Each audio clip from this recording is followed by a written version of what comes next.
Баршаңызға қайырлы күн. Мен нөмір 1 талант жалпы білім беру мектебінің 10 А сынып оқушысы Құрманәлі Шұғыла. Менің таңдап алынған тақырыбым тарихқа құрмет.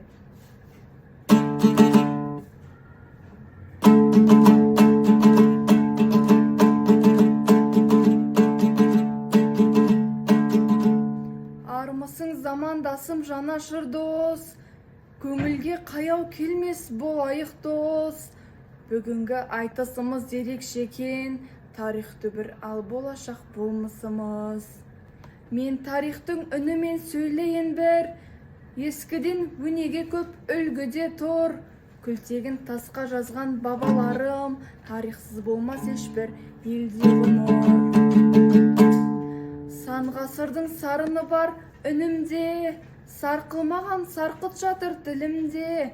Тасты жарып шыққан тарих тұғырым, тамырымның тереңінде, түбінде.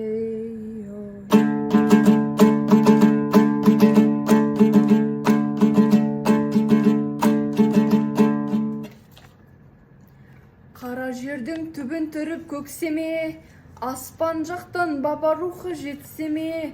Бүгінгінің бәрі де бір өкінішті, тек түбірің терең болса өкпелеме.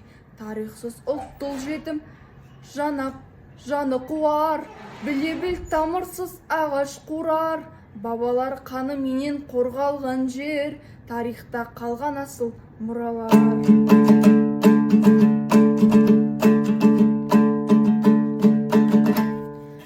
Күлтегін тасын оқып ойға баттым, қолынан найза алған ерді жақтым.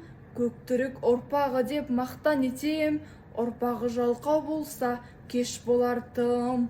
Ұлтымның әрбір сәті ұлы аңыз, тарихтан бастау алған алашымыз.